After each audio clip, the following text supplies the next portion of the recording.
बिस्मिल्लाहिर्रहमानिर्रहीम। अस्सलाम वालेकुम। दोस्तों, पाकिस्तान ने FATF की 27 में से 26 निकात पर अमल किया, लेकिन पाकिस्तान फिर भी FATF की ग्रे लिस्ट में रहेगा।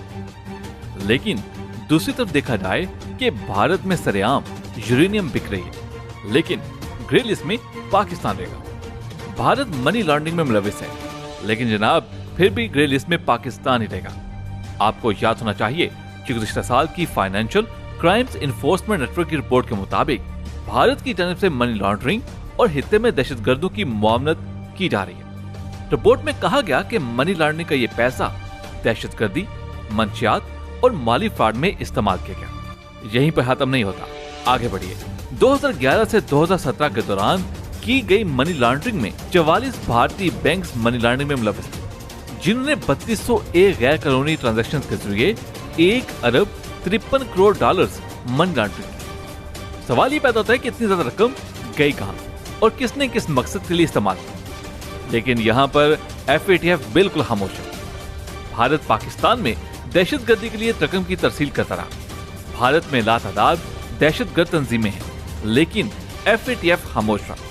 अमेरिकी जरीदे फॉरेन पॉलिसी की तहकीकाती रिपोर्ट के मुताबिक तुर्की में क्लब पर हमला, जलालाबाद जेल, न्यूयॉर्क और स्टॉकहोम में मुतअद्दिद हमले भारत के ताउन से हुए, लेकिन ग्रे लिस्ट में पाकिस्तान रहेगा। अफगानिस्तान, BLA और पख्तून जुल्म जैसी तंजीमों का सरपरस्त, पख्तून जुल्म के ताजा एडिशन PTM का खालिक, अफगानिस्तान में दहशतगर्दी की जगह जगह कैंप, दुनिया के हर दहशतगर्द का मेजबान अफगानिस्तान, दाइश की मोहलिक तरीन शाह के 1000 दहशतगर्द अफगानिस्तान में, लेकिन फिर भी ग्रे लिस्ट में पाकिस्तान ही रहेगा। अमेरिकी रिपोर्ट के मुताबिक 6000 से ज्यादा TTP जंगजू अफगानिस्तान में, वही TTP जिसने सानहा APS बर्पा किया।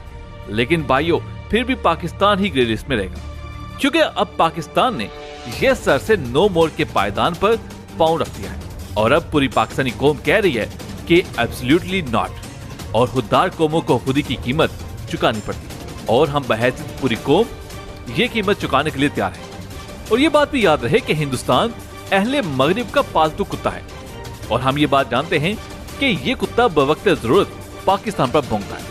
अगर बारीक बिनी से मुआयना किया जाए तो हिंदुस्तान ने तारीख में तहरीबकारी में अहम रोल प्ले किया है, जिसका सबूत पाकिस्तान 12 आलमी अदालत में पेश कर चुका है, लेकिन नतीजा सिफर मिला।